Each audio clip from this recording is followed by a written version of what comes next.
Hello everybody, my name is Pistolskin and today we're going to be looking at the Trident vehicle which can be found in the new Olympus map in Apex Legends Season 7.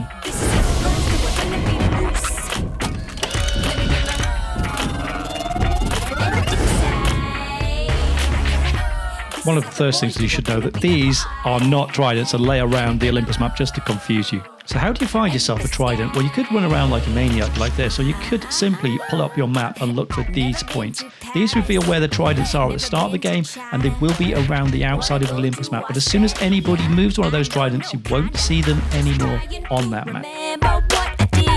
Once you've found a Trident, you're going to want to know how to get into it. Now, the easiest way I find is to jump in the back like this and get in the driver's seat. Now, there is another way to do this. You can get into the vehicle sideways this way, but you do risk the chance of accidentally becoming a passenger. Now, up to 2 teammates can join you on the Trident by entering the Trident on the side, just like this. Firing while moving is a little bit trickier, but there is good news here. Another team cannot jump on the Trident while any of your team have control of the vehicle. Now, if you're firing at a moving Trident, don't worry about hitting a particular player. If you hit the Trident itself, every player on board will take equal damage. So if there's 2 players, they'll take half damage. If 3 players, they'll take a third. If you want to hit a particular player, though, do aim straight down the sights for them. Now, you can't destroy a Trident by firing at it, but you can if you drop it off the map like this. Once destroyed in this way, a Trident will not respawn. Oh my goodness, we haven't even covered movement yet. You can strafe left and right in a Trident like this and backwards and forwards like this. And also, you can turn either by moving your joystick or by using the mouse if you're a PC player. You can combine the two and do some pretty slick on-the-spot 360 turns or 180 turns or whatever you want. It's also got really fast air brakes. Don't drive it like this, by the way. It's not good. Not good for the paintwork. But you can stop almost on the spot with the air brakes. The controls should be up on the screen when you're in the Trident driving seat to tell you exactly what to do. Now, you will find freeways around the Olympus map like this. Now, these can be used with the boost button as well. It's very effective. The boost button can be used anywhere, but you do need to wait for that to charge up just to get that little boost. Now, if you find a ramp and hit the boost just before you go over it like this, you can do some awesome jumps. But if you get that wrong and you don't hit the boost at the right time or you hit the ramp wrong, then this could happen instead. And you've lost yet another Trident that's not going to respawn for that game. Now, don't be tempted to jump out of the Trident if you drive it off the map. Stay in there and it'll eject you out of the seat so you can do a soft landing like this. If you jump out of the Trident, you're going to go off the map and die. Now, you can drive over lots of little objects on the map like small fences as well as little loot boxes and pretty much anything else that's quite low that you find on the map. Now, you do find some ramps here and there as well, not the big speed ramps that we were seeing earlier, but some ramps like this waterfall, which you can also drive up and gain a bit of air at the top. Now, you can't make it over these grassy big boys. I've tried, but even with a boost, you don't make it very far. Now, you won't be able to drive through these no entry barriers that you'll find around other maps, unless occasionally you do something like this. With a bit of boost and a bit of ramp, you can be a little bit cheeky and sometimes clear the unclearable. Now, of course, on the Olympus maps, they've got the new phase runners, but don't get too excited. You cannot drive your Trident into the phase runner. Now, the Trident's there for movement. It'll help you quickly get into the zone if a circle's moving in, or maybe go and pick up a down teammate that's a long way away from where you are. Now, you can't use them to attack other players other than to relocate and reposition. You can run them around and knock them a little bit like this, but it doesn't do any damage. Now, Watson fences can stun the Trident, but not your own fences. Also, arc stars will temporarily stun and down a Trident, as well as Crypto's EMP from his drone.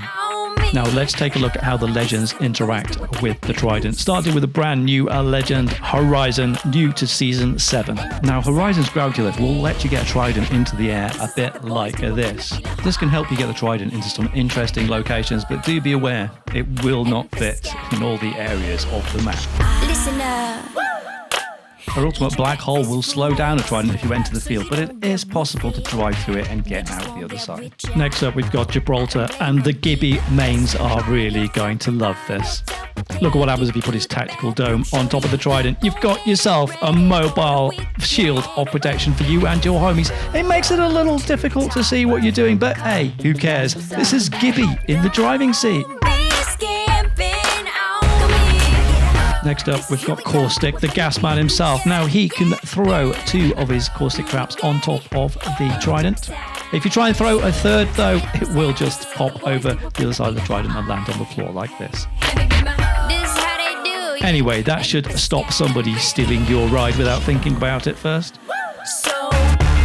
Be my best friend. I've already mentioned that Watson's pylons can stun a Trident. However, you can't place the pylons on top of the Trident. You also can't get her ultimate to stick anywhere either. Believe me, I've tried. Didn't work.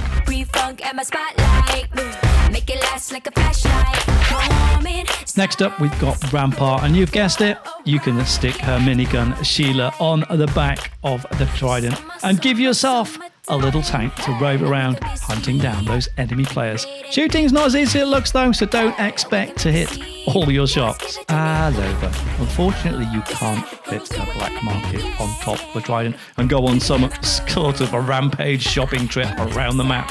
Next, we've got Crypto. Now, as long as you're not the driver, you can launch Crypto's drone and follow yourself around to give you a bird's eye view of yourself and your teammates and any surrounding enemies. If you get out of range of the Trident, do remember you're going to lose signal to that drone. And finally, Crypto's ultimate EMP will stun the Trident and temporarily knock it out of the air. Now, you may be wondering about Revenant. His great force of fire will not slow down or do any damage to the Trident. It will affect the occupants, of course, as normal. In addition, you cannot place Revenant's death totem on top of a Trident. And finally, Lifeline can attach a drone dock to the Trident and heal you and your teammates while you're whizzing around the map. Never been to China. Now, any other legend I've missed out, such as Mirage, can't interact with the Trident currently in any special way that I can find. So don't worry about those for the meantime. Anyway, I hope you enjoyed the little Trident tutorial and you've learned at least something about the vehicle that you don't already know. Do hit a follow on the Pistol Skin page on Facebook if you'd like to see more of these videos. You can also see me streaming on there a few days a week as well. Thank you very much. Good afternoon, good evening, good night, whatever time zone you're in, and goodbye for now. This is how the boys do it when the feeling high. Let me get my hoe and biscuit. Listen up. Eat your breakfast, foolish. Okay. So you don't get roofied. Okay. They just won't get with ya. No, I don't blame them either.